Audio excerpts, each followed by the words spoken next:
And from your doorstep to our inbox. That's right, we want to hear from you. GB News, Britain's news channel. I'm Andrew Doyle. Join me at 7 o'clock every Sunday night for Free Speech Nation, the show where I tackle the week's biggest stories in politics and current affairs with the help of my two comedian panellists and a variety of special guests. Free Speech Nation, Sunday nights from 7 on GB News, the People's Channel, Britain's news channel. In the GB Newsroom, we bring you the news as it happens. With our team of dedicated journalists across the UK, we're ready to give you accurate reporting every day. When the news breaks, we'll be there with bulletins on GB News, the People's Channel, Britain's news channel. Wake up to the headlines with Headliners every morning at 5 a.m. We treat you to the day's biggest stories before anyone else, 7 days a week. You can catch up on everything you need to know before you've even had your kippers. Headliners every morning at 5 a.m, only on GB News, the People's Channel, Britain's news channel. GB News, unlike other broadcasters, isn't obsessed with the London-Westminster bubble. We think there's a nation beyond the M25, and that's why we talk about the issues that matter across the land. Join me on State of the Nation, 8 to 9 o'clock, Monday to Thursday, on GB News. Daisy's listening, and you should too.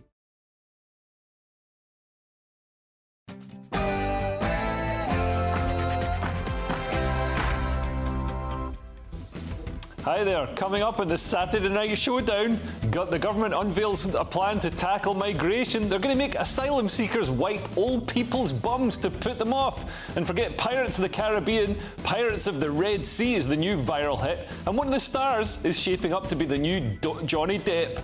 And here's a real-life witch casting a few spells. What else would you expect to find at the latest meeting of the World Economic Forum? This is your Saturday Night Showdown.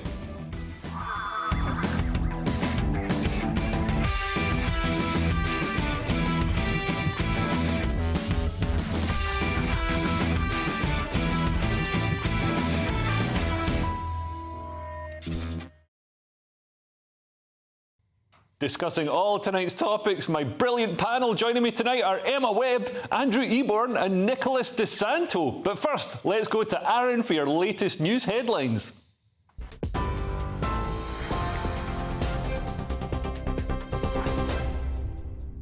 Thanks, Leo. Good evening to you. I'm Aaron Armstrong in the GB Newsroom.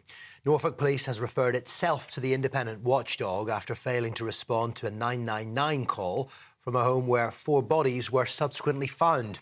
The force says it was contacted by a man at 6 a.m. on Friday, but no officers were deployed. Just over an hour later, police found the bodies of 2 young girls, a 45-year-old man and a 36-year-old woman in Cossey near Norwich, after they responded to another call from a member of the public. They're understood to have come from the same family.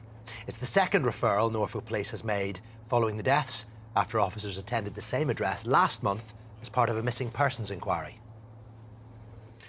A speech by the Shadow Foreign Secretary calling for a ceasefire in Gaza has been interrupted by pro-Palestinian protesters.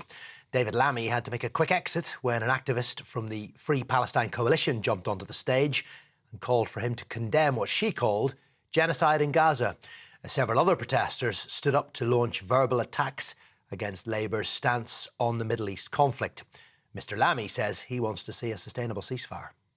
The situation in Gaza is intolerable and unbearable. Too many children, women, old people have lost their lives. We need a truce now so that humanitarian aid can get in. We need a sustainable ceasefire. I'm hugely worried about what I'm hearing from UK aid agencies and from the United Nations, and the medical attention that over 60,000 people who are now wounded or maimed need. We must get urgent aid in. Mail deliveries on Saturdays could be scrapped as Ofcom looks at ways to reform the postal service. A spokesperson for the regulator told GB News they will publish a document next week on how Royal Mail can evolve to meet changing consumer needs. Ofcom says, though, it's ultimately up to the government to decide if any changes to the service will be implemented. Tata Steel's pledged a £130 million support package to help workers retrain or find new jobs as it plans to close furnaces at its Port Talbot site. Up to 2,800 jobs will be affected over the next 18 months as the company transitions to what it says is a greener way of working. Unions have warned, though, the move will be devastating for the economy and the steel industry. Nicola Sturgeon claims the COVID inquiry does have messages she sent and received during the pandemic. On Friday, the inquiry heard all of Ms Sturgeon's communication on WhatsApp at the time had been erased. However, Scotland's former First Minister has posted on social media the inquiry does have messages between her and those she communicated with through informal means at that time. She previously said she never used informal messages to make decisions. Ms Sturgeon says she'll answer questions directly and openly when giving evidence at the inquiry at the end of the month. This is GB News. We're live across the UK on TV, on digital radio and on your smart speaker. That's it for the moment. Now back to Leo.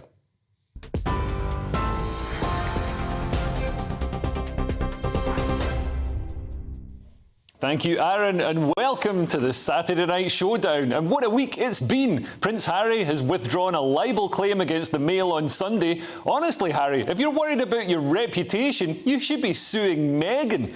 The failed legal action is going to cost upwards of 300 grand, apparently. Where's he going to get that money? He's already exposed life with the royals. He's going to need to throw Meghan under the bus next and write another tell-all memoir about his life with her. She never lets me ask for directions. She leaves the toilet seat up. She makes me wear a Burger King crown during sex. Still, he's having a better time than his uncle, Prince Andrew, who's so worried about the Met Police opening a case against him, he's decided to wrap himself in a Palestinian flag and join Just Stop Oil to get them to leave him alone. They never go near those guys. Now, on to good news for fans of Islamic extremism. 2 of Britain's top terrorists are going to be released. Hey, at least they weren't sent to Rwanda. That would be cruel. And the boss of Fujitsu finally admitted some liability for the post office scandal and said that they'd contribute. Money's a bit tight, though, so instead of compensation, the Fujitsu boss has agreed to ritually disembowel himself with a big sword. Actress Bella Ramsey wore this to the BAFTA tea party. Someone on Twitter described her as looking like Hitler if he graduated art school, which made me think, is it wise to cancel right-wing people from the arts? If Hitler had made it as an artist, we could have avoided a lot of unpleasantness. Donald Trump took a step closer to the presidency after winning the Iowa caucus. It'll be the first time we've seen someone with balls in the White House since Michelle Obama. Man, what exercise do I have to do to get a back like that? Back in Britain, Scotland's COVID inquiry was stumped by the fact that Nicola Sturgeon deleted her WhatsApps, denying us the opportunity to see the least arousing dick pics of all time. I'm kidding. She doesn't have one. Her replacement, Hamza Yusuf, was criticised for inviting Turkey's brutal leader, Erdogan, to Scotland. After all, Hamza spent the last months berating Israel for bombing Gaza, but Turkey has been bombing Kurds and committing human rights atrocities for years. A spokesman for Hamza explained, he only cares when Jews do it.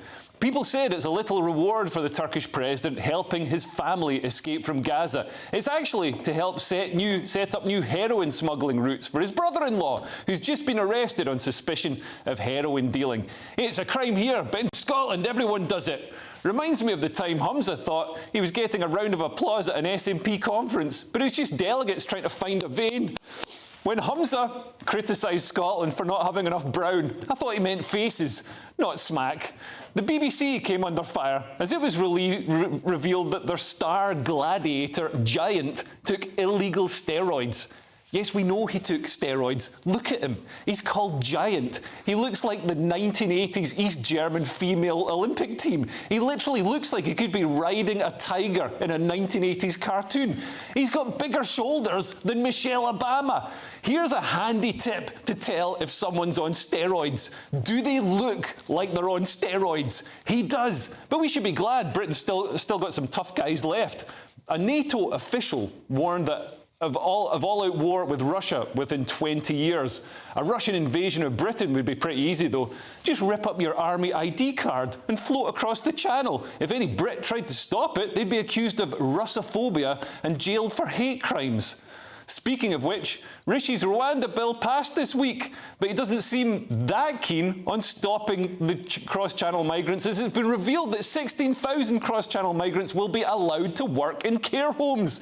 Rishi's saying, if you can get here, you can have a job. That's not going to put people off, or is it? Maybe the new government plan to dissuade migrants is you'll have to wipe old people's bums.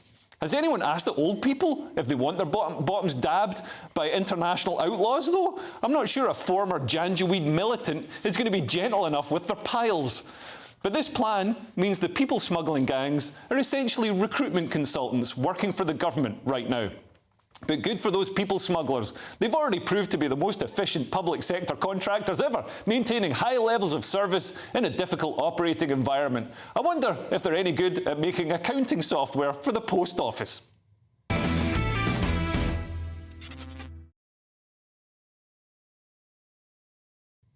I'm joined tonight by the brilliant Emma Webb. She's director of the Common Sense Society, although she may find that thin on the ground here tonight.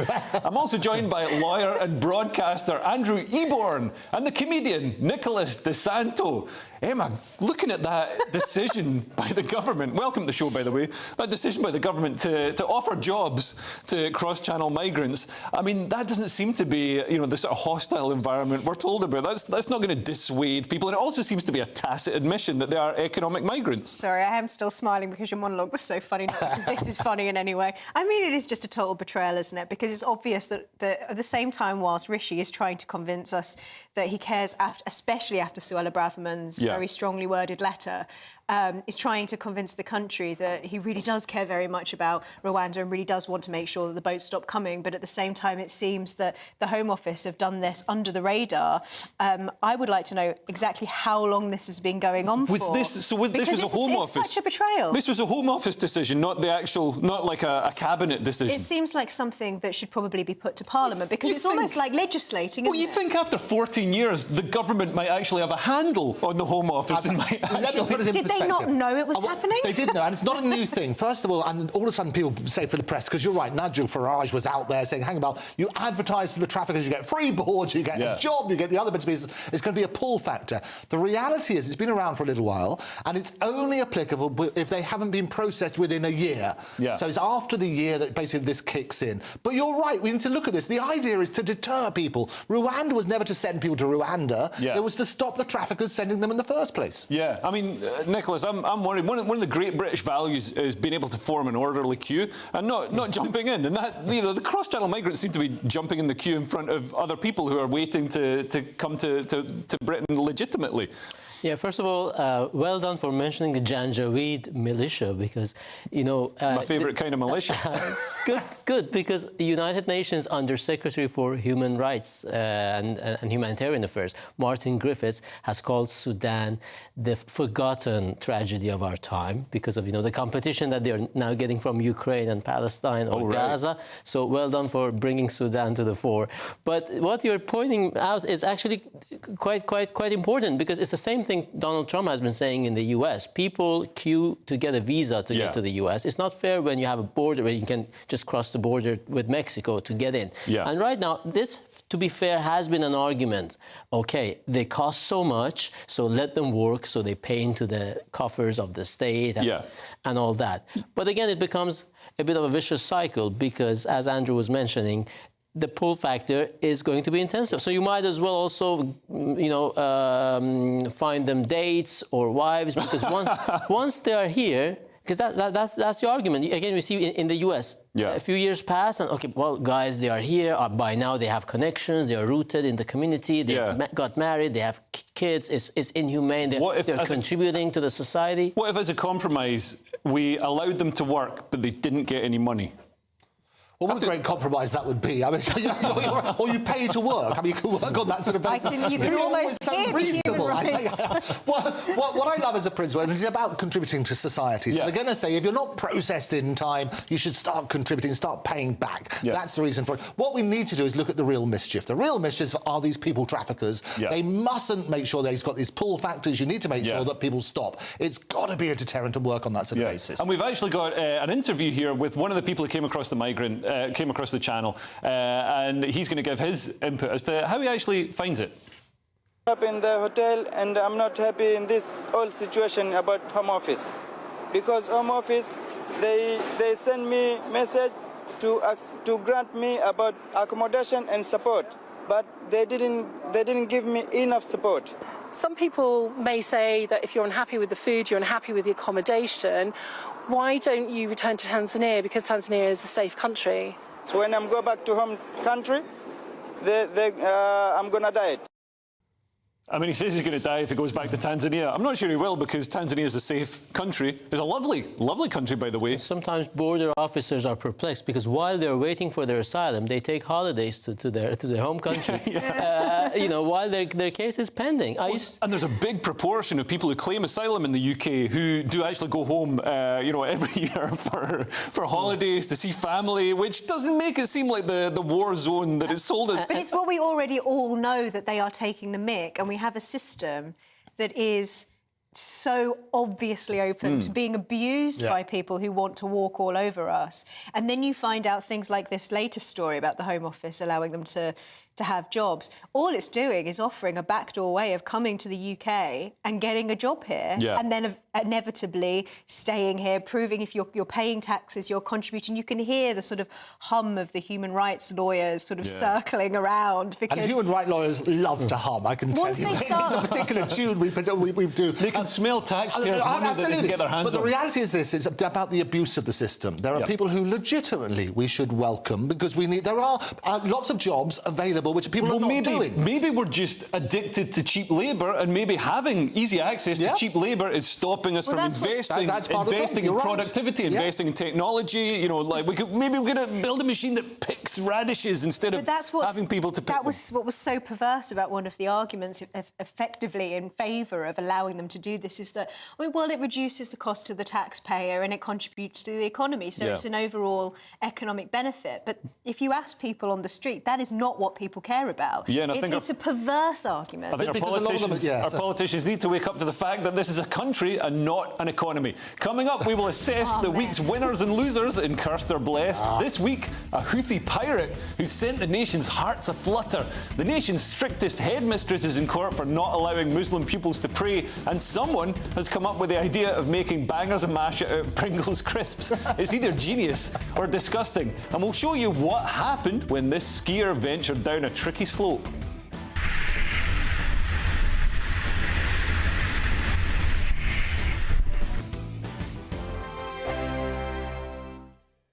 I'm Christopher Hope. And I'm Gloria Di Piero, bringing you PMQ's Live here on GB News. Every Wednesday, we'll bring you live coverage of Prime Minister's questions when Rishi Sunak and Sir Keir Starmer go head-to-head in the House of Commons. We'll be asking our viewers and listeners to submit the questions that they would like to put to the Prime Minister, and we'll put that to our panel of top politicians in our Westminster studio. That's PMQ's Live here on GB News, Britain's election channel.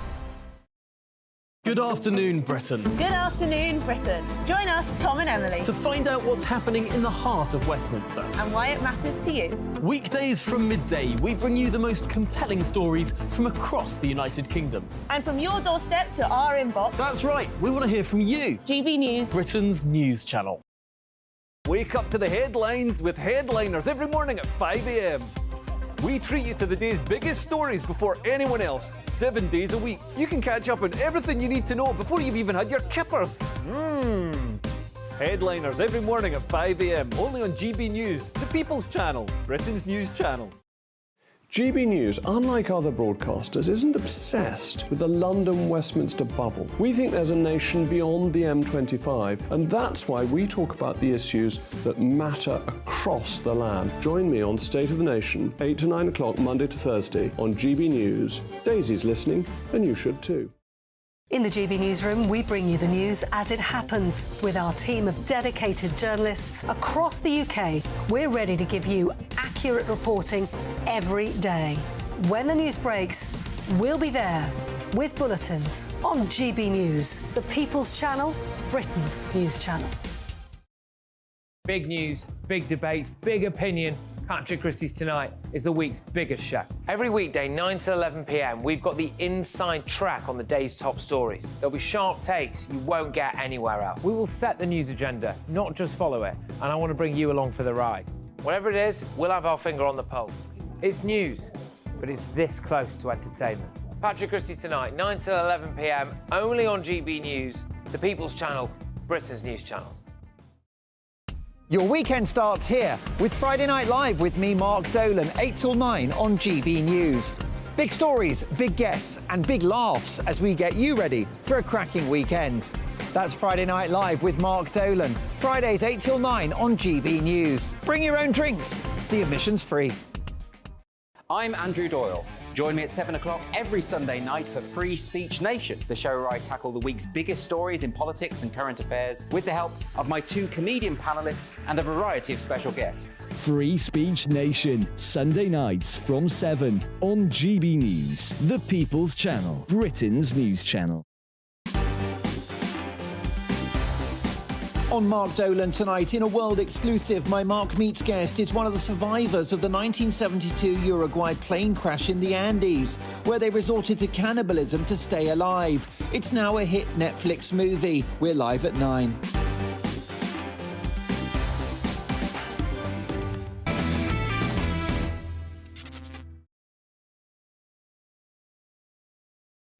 Welcome back to the Saturday Night Showdown. Custer Blessed is coming up, but first I promised I would show you what happened to that skier. You probably guessed that it's not good.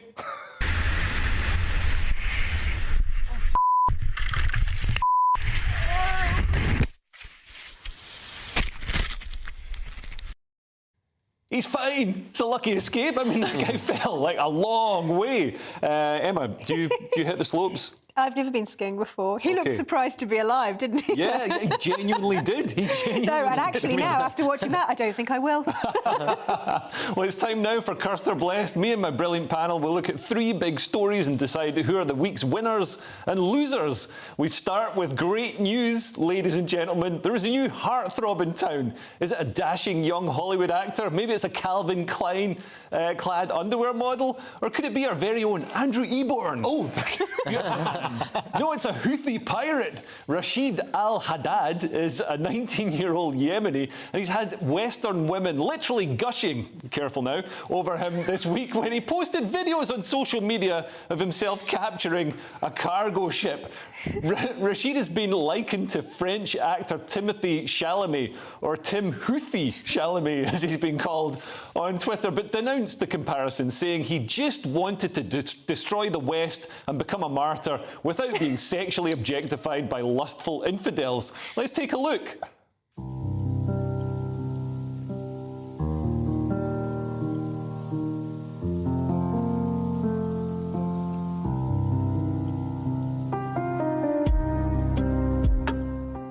I mean, he's a good-looking guy, Emma, and women do like a bad boy, but this guy literally wants to destroy the West. Isn't he a bit of a bad boy too far? I think if your type is jihadi, yeah, you need to seek some help from someone. I think, obviously... If your type is jihadi, this is a new dating app. What Jihadi Depp is what some people have been referring to him as. But the fact that there, as you say, there are so many people who have been sort of drooling over this guy.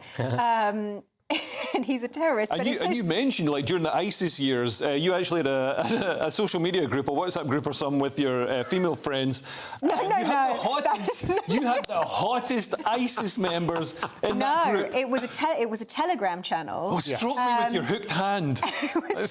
It was a Telegram channel, and you would see... I wasn't in it, I was observing it because I worked on stuff to do with ISIS. And there were people who would fawn over certain jihadis, certain jihadi fighters. So there is definitely, like, it's a thing that they do present themselves as these sort of like romantic freedom fighters, but there's not really anything new in that. You know, they like to think of themselves as these romantic revolutionaries, but obviously social media is a plague, and the way that video was filmed with the sort of romantic music, extraordinary music, wasn't it? Doesn't it tell you something about the heart of Western civilization if there are a lot of Western women who look at this and think, oh yes? Well, this is what I was going to say, Nicholas. Do you think Western women are going to destroy civilization as we know it? Well, Western women are already destroying destroying our civilization in so many. Just don't let me go in there. But the striking fact is that this guy is not even a jihadi; he's a fake jihadi. He's a fake jihadi. The ship has already been captured by actual pirates. It's moored next to the port, and he's one of those influencers or tourists who take a boat to go there and have a tour of the hijacked ship.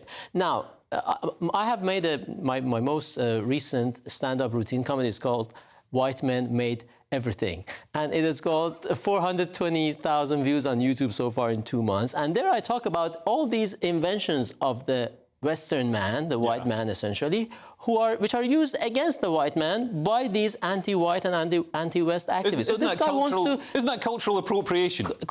Technological appropriation, medical appropriation, communication appropriation. This guy wants to destroy the West. Meanwhile, actual jihadis, at least they are risking being targeted by US drones. Yeah. This guy is just using these American social media platforms to make a name for himself. Yeah, it's terrible. It's an outrage, and for that reason, he's cursed. Next in Cursed or Blessed, she's been dubbed Britain's strictest headmistress, and her name is really fun to say. It's Catherine Burblesing.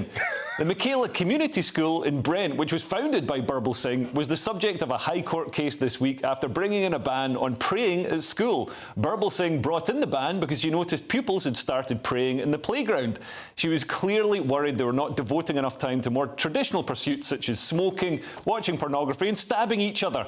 Now, Andrew, yes. What do you make of this? What I make of it is the delight that you have in saying her name. That's what I like. Burblesing is a fantastic name. I love it. I saw this report. She is getting phenomenal results as a headmistress. Yeah. And she's sort of turning around and saying, look, hang on, it's a bit distracting because people had to take off their jackets and were praying in the playground and so on and so forth. Yeah. So she's banning all religion, is what she's saying. And she's saying this, we're just going to focus on education, which is probably... it's an equal opportunities ban on religion. Absolutely. So, because otherwise it was just too distracting, what she's saying. Yeah. And the results are proving it. So as an educator, what's her name again? Catherine Burblesing. I love it. I'll just give you any excuse. But as an educator, it's really, really working. Yeah, and Nicholas, I mean, don't you think it's unfair for people, for the Muslim parents to want special treatment for their kids? When this is a school that's been proven to get results, this is why you'd send your kid to this school. Why would you want to change the system that gets results? She has the moniker of Britain's strictest school principal, and for good reason. Her heart is in the right place, but she's in an uphill battle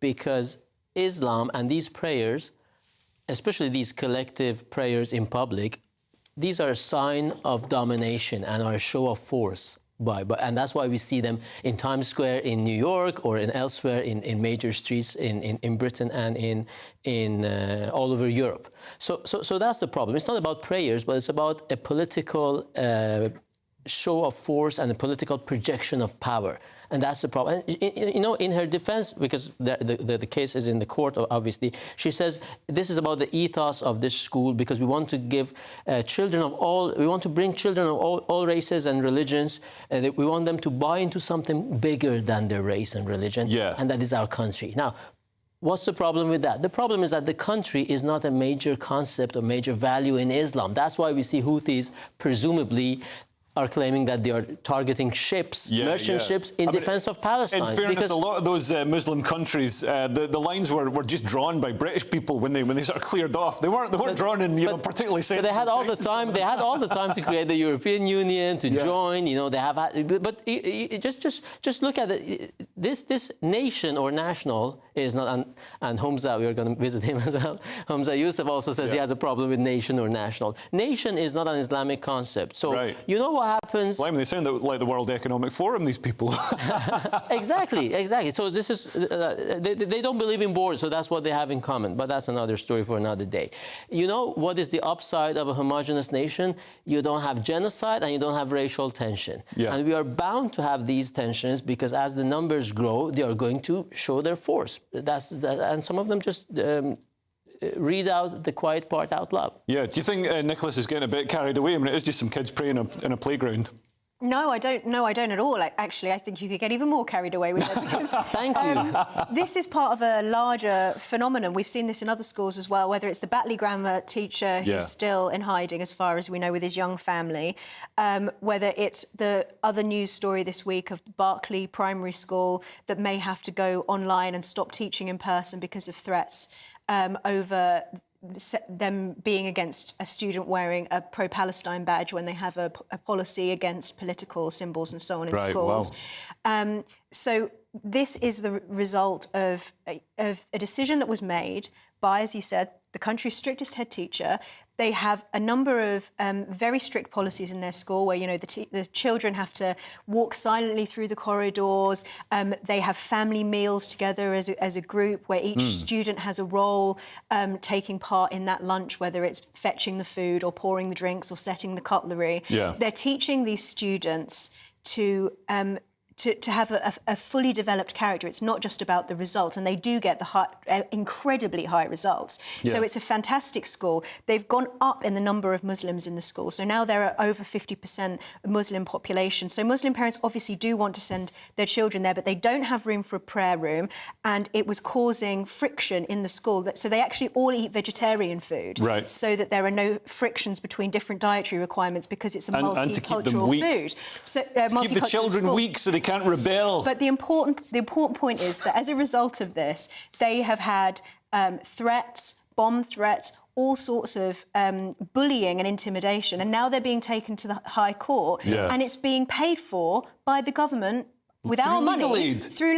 legal aid. So actually, Nicholas is right. I'd go even further and say that this is a really serious problem. Wow. And it says Catherine the Great on there. She is, because she's standing up for this. And we absolutely have to. We can't be cowed by certain communities who want to push schools around to the detriment not only of the non-Muslim pupils there, but also to the detriment of the Muslim pupils who don't want to be bullied into praying or bullied into fasting. I had no idea that some kids praying in a playground was such a big deal. Anyway, next up, we're going to try our hand at a bit of restaurant criticism. You might have thought there were no new recipes by now, but you'd be very wrong. Someone has come up with a revolutionary idea of making mashed potatoes out of Pringles. You may mock, but that's more than most people achieved on Liz Truss's honours list. Let's take a look.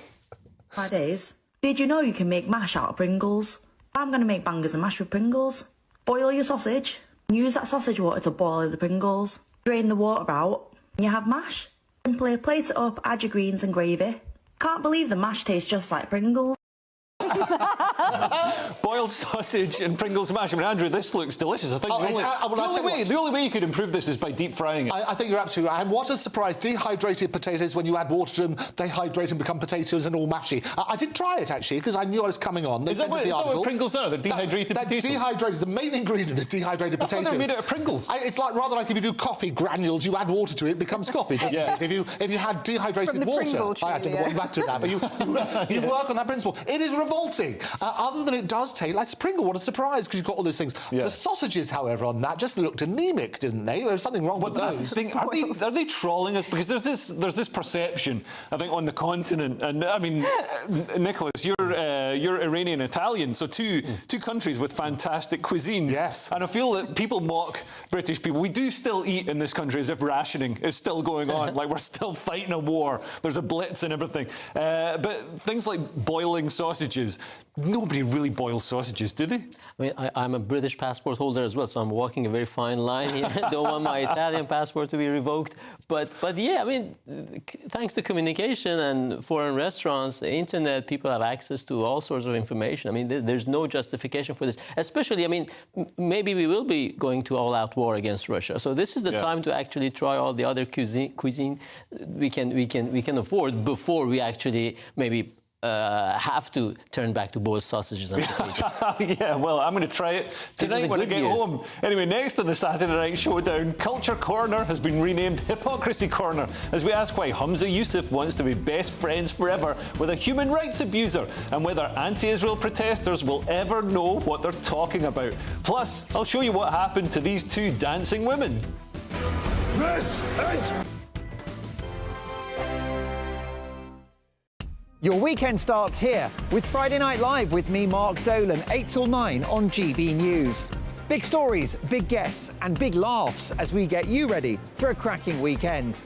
That's Friday Night Live with Mark Dolan. Fridays 8 till 9 on GB News. Bring your own drinks. The admission's free. Wake up to the headlines with Headliners every morning at 5 a.m. We treat you to the day's biggest stories before anyone else, 7 days a week. You can catch up on everything you need to know before you've even had your kippers. Headliners every morning at 5 a.m. only on GB News, the People's Channel, Britain's news channel. In the GB Newsroom, we bring you the news as it happens. With our team of dedicated journalists across the UK, we're ready to give you accurate reporting every day. When the news breaks, we'll be there with bulletins on GB News, the People's Channel, Britain's news channel. Big news, big debates, big opinion. Patrick Christie's Tonight is the week's biggest show. Every weekday, 9 to 11 p.m, we've got the inside track on the day's top stories. There'll be sharp takes you won't get anywhere else. We will set the news agenda, not just follow it, and I want to bring you along for the ride. Whatever it is, we'll have our finger on the pulse. It's news, but it's this close to entertainment. Patrick Christie's Tonight, 9 to 11 p.m, only on GB News, the People's Channel, Britain's news channel. Good afternoon, Britain. Good afternoon, Britain. Join us, Tom and Emily, To find out what's happening in the heart of Westminster. and why it matters to you. Weekdays from midday, we bring you the most compelling stories from across the United Kingdom. And from your doorstep to our inbox, That's right, we want to hear from you. GB News, Britain's news channel. GB News, unlike other broadcasters, isn't obsessed with the London-Westminster bubble. We think there's a nation beyond the M25, and that's why we talk about the issues that matter across the land. Join me on State of the Nation, 8 to 9 o'clock, Monday to Thursday, on GB News. Daisy's listening, and you should too.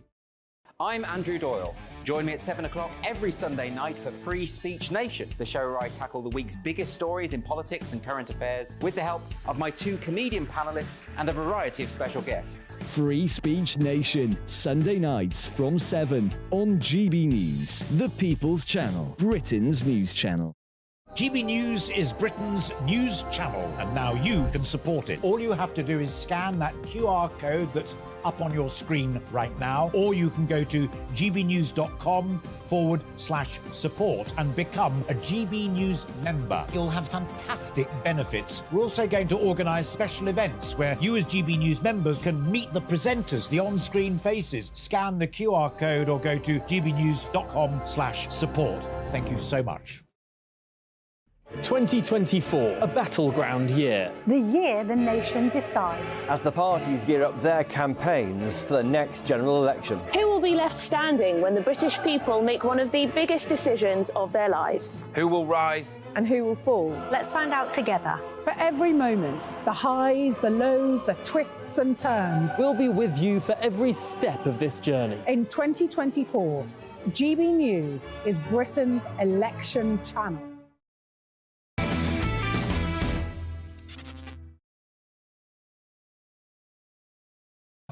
Welcome back to the Saturday Night Showdown. Hypocrisy Corner coming up, but first I promised I would show you what happened to those girls dancing next to a swimming pool. I wonder if one of them falls in. This is Sparta! You've got to be careful for flying dogs. Nicholas, have you ever fallen into a swimming pool like that? No, thankfully not. Or danced like that? Like that, specifically with a dog jumping into you. A dog not even connected to the ground, just through the air, airborne. That was airborne, Andrew Airborne. Andrew Airborne. Come on, what a beautiful segue. I don't know where that dog came from and why it picked that one. I mean, it's extraordinary, wasn't it? I think it came from Battersea Dogs Home. Anyway, time now for Hypocrisy Corner. Just I could watch that over and over again. We're going to start with my old friend, Scotland's First Minister, Humza Yousaf. Humza's SNP are heading for electoral disaster, so he has decided to try and stop the rot by inviting Turkish President Recep Tayyip Erdogan to Scotland. Yep, that's the same Turkish president best known for violent crackdowns on freedom of speech and the alleged torture of political prisoners, although he did help Humza's family flee Gaza. Maybe if Erdogan pops over to Scotland, the SNP leader thinks he might look a bit more competent in comparison. Andrew, is this a good look for Humza? I mean, he's spent the last couple of months just berating Israel. Yeah, and I think if you're a leader, you have to welcome everybody to the table. I always believe George or not war. And Her late Majesty Queen Elizabeth used to welcome all sorts of people from around the world, from strange regimes. And it was exactly that. You're a world leader. And to solve the problems But which there you've are highlighted. economic reasons for that. Like, I mean, the UK does a lot of trade with Saudi Arabia, and so, you know, we've got a reason to invite them here. Scotland doesn't do much trade with anybody. Well, they want to do more. And they're fantastic. We've got haggis and things like that, and you wanted to... Scotland is a fantastic trade. Export haggis to Turkey. The haggis. What are you basing your perception of Scotland on? You see the back of a shortbread tin and like, yeah, no, it's so just haggis. But they've got their whiskey and things like that, which is phenomenal. To export to Turkey. Any we also world have leader... video games. Yeah, you have video games. And you have Glasgow. Yeah.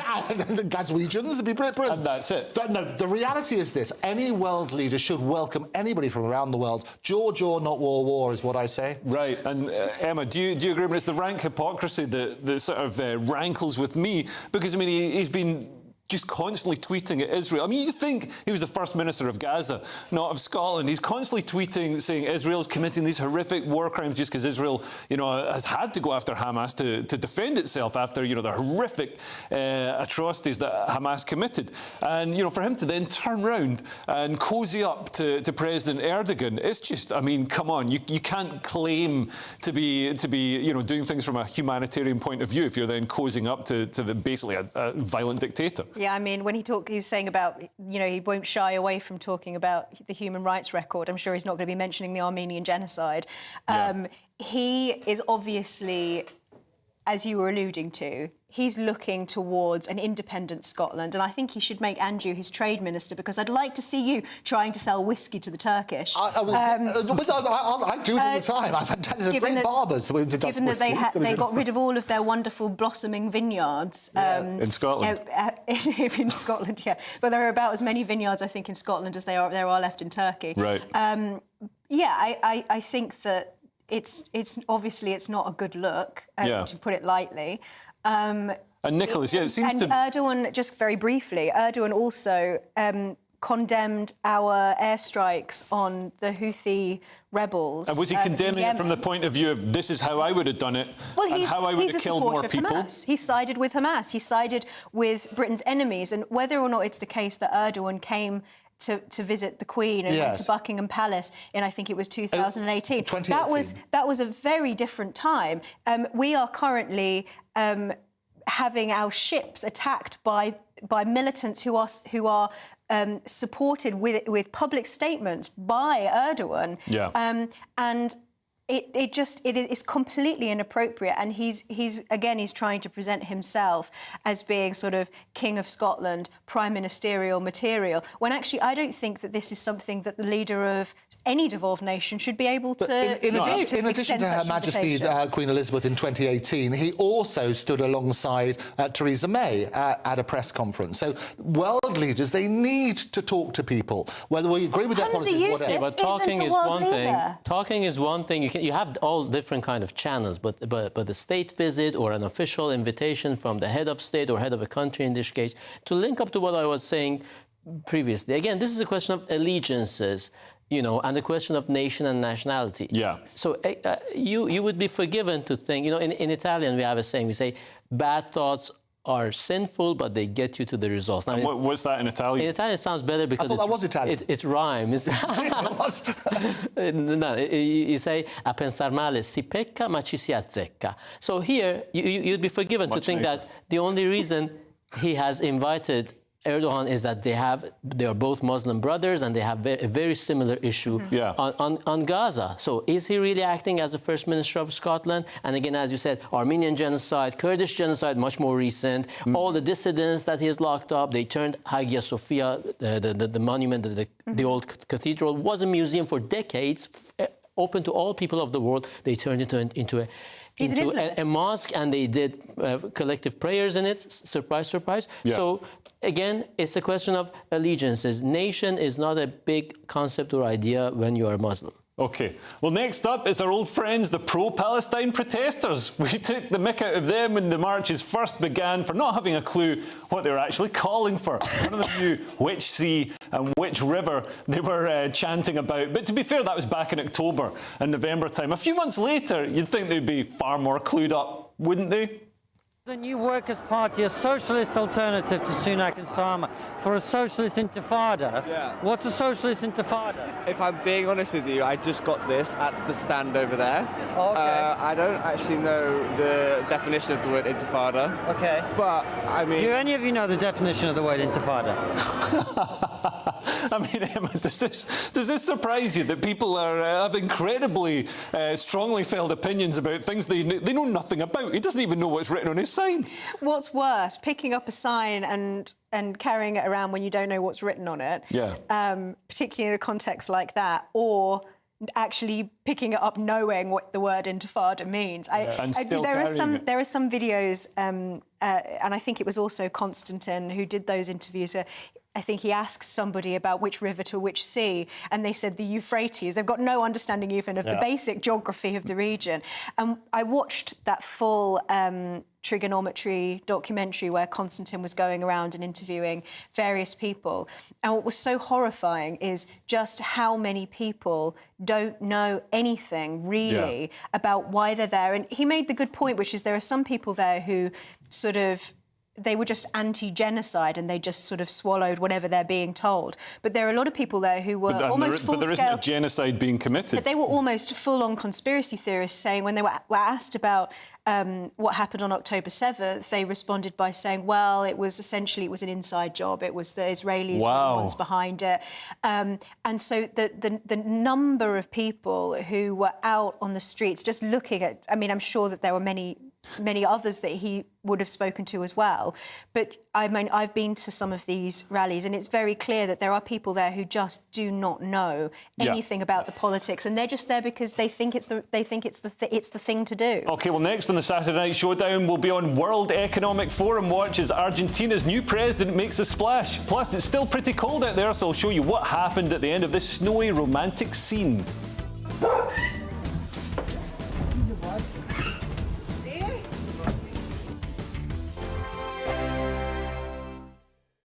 Join us every night on GB News at 11 p.m. for Headliners, which is 3 top comedians going through the next day's news stories, which is exactly what you need, because when the establishment has gone crazy, you need some craziness to make sense of it. Headliners. You don't have to bother reading the newspaper. We've got it covered for you. Every night at 11 p.m. and repeated every morning at 5 a.m. We won't send you to sleep like some of the other paper review shows out there. So join us 11 p.m. every night on GB News. The People's Channel, Britain's news channel. Tired of the usual focus-tested, pre-prepared Westminster runaround? Well, so am I. So you want higher taxes? Is your department to blame for this? Are you rethinking this policy? Every Sunday at 9:30, I'll be sitting down with those in power to get the truth about the issues affecting you. Let's be honest, we've known about the cost pressures of this project for years, not months. That's the Camilla Tominey Show, a politics show with personality. On GB News, the People's Channel, Britain's news channel. I think the most exciting bit for me is talking to people. People who I think are ignored often by the major news channels. We're going to give news they want to hear. There's a voice there that needs to be heard. I think there's a chance here for a diversity of opinion to be expressed, which you don't find elsewhere. It's really exciting. We don't hold back. We're free to say how decisions that are taken here affect us all around the country. Only on GB News, the People's Channel, Britain's news channel. Good afternoon, Britain. Good afternoon, Britain. Join us, Tom and Emily, To find out what's happening in the heart of Westminster. and why it matters to you. Weekdays from midday, we bring you the most compelling stories from across the United Kingdom. And from your doorstep to our inbox. That's right, we want to hear from you. GB News, Britain's news channel. Every Sunday from 11, join Michael Portillo. There'll be topical discussion, looking at the week before and the week to come. So kick back and relax at 11 a.m. on Sundays on GB News with me, Michael Portillo. GB News, the People's Channel, Britain's news channel. Your weekend starts here with Friday Night Live with me, Mark Dolan, 8 till 9 on GB News. Big stories, big guests and big laughs as we get you ready for a cracking weekend. That's Friday Night Live with Mark Dolan. Fridays 8 till 9 on GB News. Bring your own drinks. The admission's free. Big news, big debates, big opinion. Patrick Christie's Tonight is the week's biggest show. Every weekday, 9 to 11 p.m, we've got the inside track on the day's top stories. There'll be sharp takes you won't get anywhere else. We will set the news agenda, not just follow it, and I want to bring you along for the ride. Whatever it is, we'll have our finger on the pulse. It's news, but it's this close to entertainment. Patrick Christie's Tonight, 9 to 11 p.m, only on GB News, the People's Channel, Britain's news channel.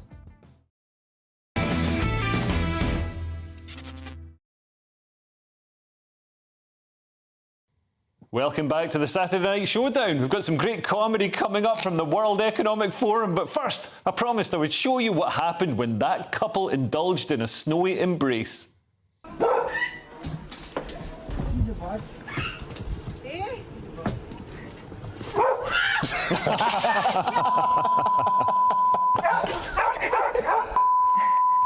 If your fella pushed you into the snow like that, would you clobber him? No, it looks like fun. Yeah, fair enough. I love the fact that the dog missed his cue because he got the one in the swimming pool, but he was right behind the person. Pretty good. Well, next, it's always there. Next, it's time for the World Economic Forum watch. Yep, the great and good were in Davos this week, so let's see what they've been up to. If you dream of becoming a billionaire one day, this might change your mind. Look at the sort of stuff they had to sit through.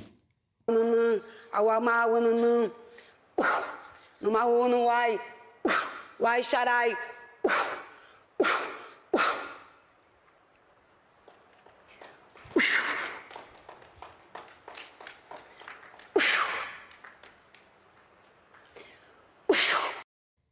If you have to ask, that was a witch casting a spell on the white Liberal panellists so they felt more engaged.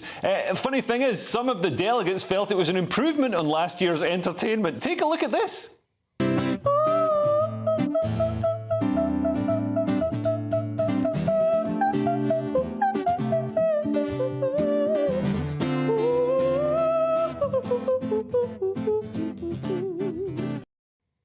Beautiful stuff. Now, one man who made a bit of a splash at the forum was Argentina's president, Javier Milei. He's an eccentric leader, a tantric sex guru who takes advice from his 5 cloned dogs. The WEF is usually a bit of a love-in for our leftist oligarchs, but Milei denounced socialism, stood up for free markets, denounced the political class as parasites who live off the state, and ended by saying that the state isn't the solution, the state is the problem. Let's take a look. Today, I'm here to tell you that the Western world is in danger. And it is endangered because those who are supposed to have to defend the values of the West are co-opted by a vision of the world that inexorably leads to socialism and thereby to poverty. Nicholas, I love that Milei took the fight to the World Economic Forum and told them exactly what he thought of them. Are you a fan of his? I love him. I mean, what is not to like? And I would like to maybe reference your tweet, which I liked very much, that you said it's ironic that in this day and age, the closest thing we have to Margaret Thatcher is from Argentina, actually. Yeah. And again, kudos to Argentina, because at the time, Argentina has given us a very questionable, clueless pope, I dare say.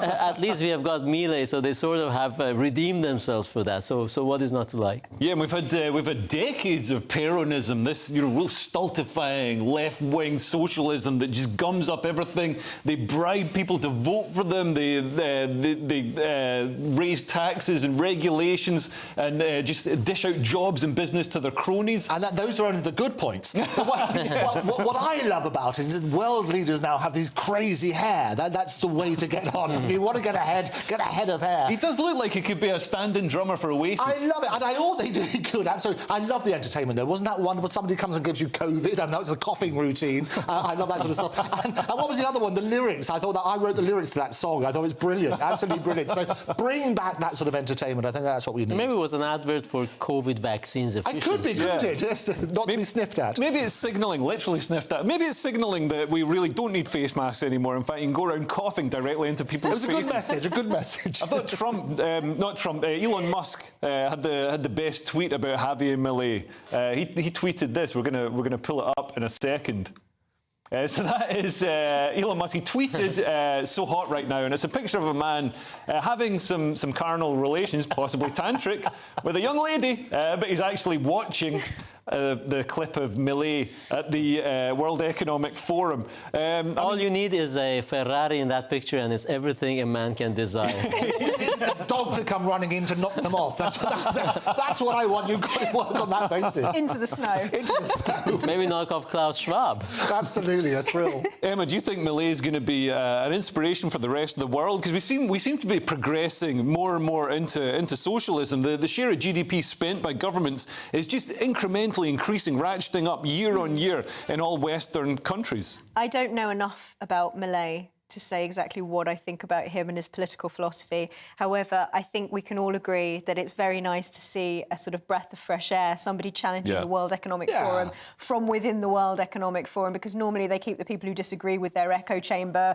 well outside the security fences. It's all a bit Hunger Games, isn't it, with the strange performances. I can't really believe it's the anniversary of I love that as an singing. idea. We do the Hunger Games, combine the two. That would be a brilliant game show. WEF does the Hunger Games. That basically is politics. Mainstream politics Absolutely. in I love 2024 it. is the Hunger Games. We talk about people not being engaged with politics. I think if you combine the two, the Hunger Games with voting, that would be brilliant. I'm curious to see if Hamza Youssef is going to invite Millet to Scotland, because, you know, there's trade and he's a world leader. Whiskey to keep going, absolutely, we love it. Well, there's trade, and there's also some ideas that Scotland desperately needs. I mean, as much as the rest of Britain is sort of sliding into socialism and you know, this sort of state kleptocracy, Scotland has it even worse, and the SNP, because you know there's not the oversight for devolved governments that there is in Westminster. I think they're getting worse than anybody else. So yeah, Millet can go there and yeah, introduce some free market values. Exactly. I don't know if you can perform your stand-up in Scotland right now, or you are a political refugee in England. Well, I did a gig there a couple of years back, but yeah, I haven't been back for a while. Anyway, moving on. Right up next, it's Mark Dolan Tonight. What have you got for us this evening, Mark? Well, listen, Leo, have you heard about this brand new movie? It's all about the 1972 crash in the Andes. The survivors had to eat their dead friends in order to survive. Well, one of the survivors joins us to tell his story. Plus, Prince Harry has lost a court case, he's lost his family, and he's lost the plot. That's my take at 10. We've got a busy 2 hours. That's an amazing guest, and yeah, I watched that film. It was absolutely incredible. Well, that's it for my show tonight. Thank you so much to my brilliant panel tonight. We've got Emma Webb, Andrew Eborn, and Nicholas De Santo. And I'll see you again next week. And don't forget to catch up with tomorrow's headlines on Headliners tonight at 11 p.m. with Sean Mayo. Good night.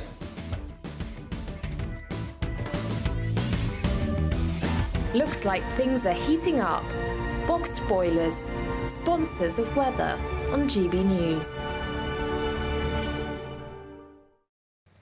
Hello there, I'm Greg Dewhurst. Welcome to your latest GB News weather. It's turning stormy over the next 24 hours or so. Storm Isha moving in from the Atlantic, bringing some heavy rain and strong and damaging gusts of wind across the UK. We can see it there later Sunday into Monday, high isobars across the whole of the UK. Met Office warnings in force. A wet and windy evening to come as well, as this band of rain slowly pushes its way eastwards, though starts to ease during the early hours. Rainfall totals, combined with some snow melt as temperatures rise across western areas, could lead to some localised flooding issues, but generally for everyone, breezy conditions and high temperatures means a frost-free start to Sunday, but generally fairly cloudy. There'll be some brighter sunny spells, particularly across towards central southern parts of the UK and perhaps northeast Scotland. But then Storm Isha moves in, outbreaks of heavy rain pushing in to the north and the west of the UK. Winds picking up by the afternoon, gusts of 50, 60, locally 70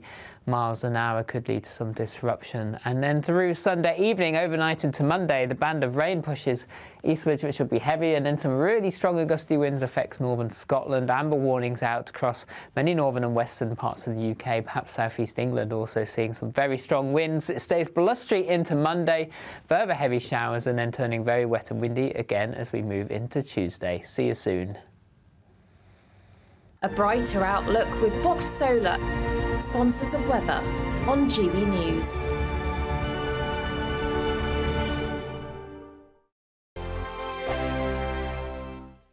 When the news happens, it happens here. And really important breaking news. Breaking news this morning. On TV, radio and online, the news starts here on Britain's Newsroom. All the biggest stories and the answers that you need from across the UK and beyond. Join Britain's Newsroom from 9:30 on GB News. The People's Channel, Britain's news channel.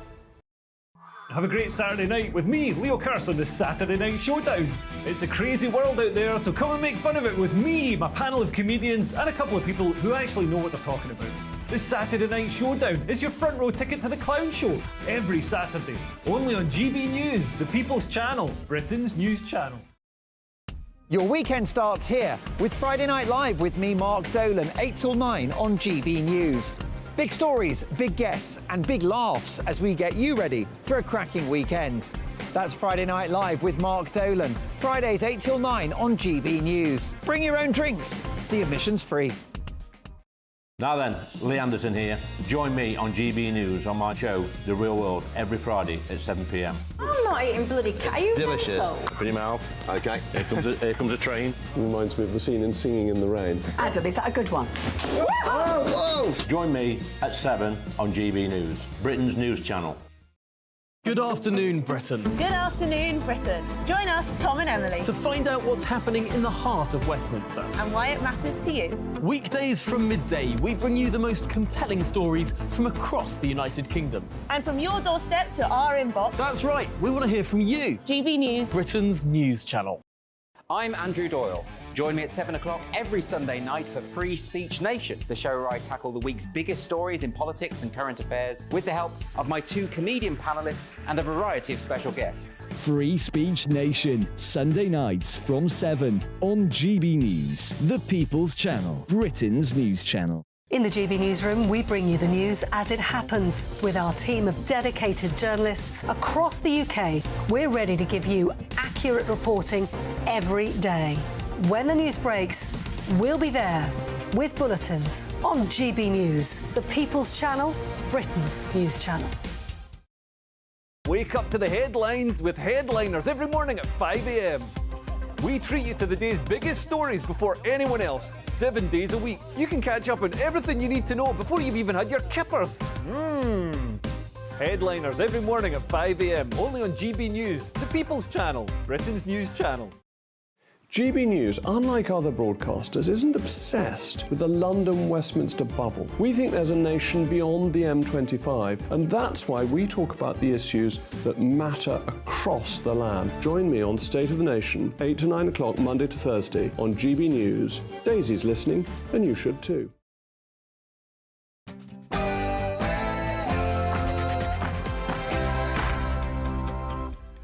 The first man I met at GB News is James Gibson. He's producing tonight. It's going to be a special one. Yes, it's 9 o'clock on TV, on radio and online in the United Kingdom and across the world. This is Mark Dolan Tonight.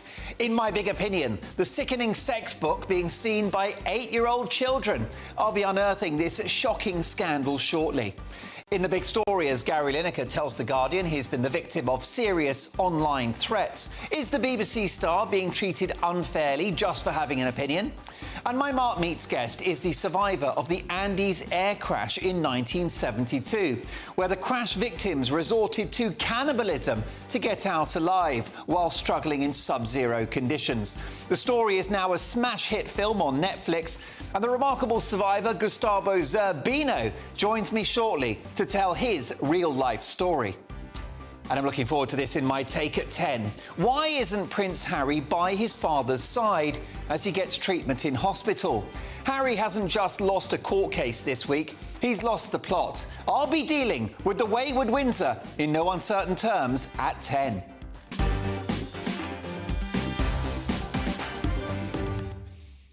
Plus, Rebecca Jane has announced her shock resignation as Deputy Leader of UKIP. I'll bring you the first interview with the former Deputy Leader later this hour. So, 2 hours of big opinion, big debate and big entertainment. This is your perfect Saturday night in. So why don't you crack open a cold beer, pop open a glass of, Pinot Grigio, or get the kettle on and let's get to work. First up, the news headlines and Aaron Armstrong.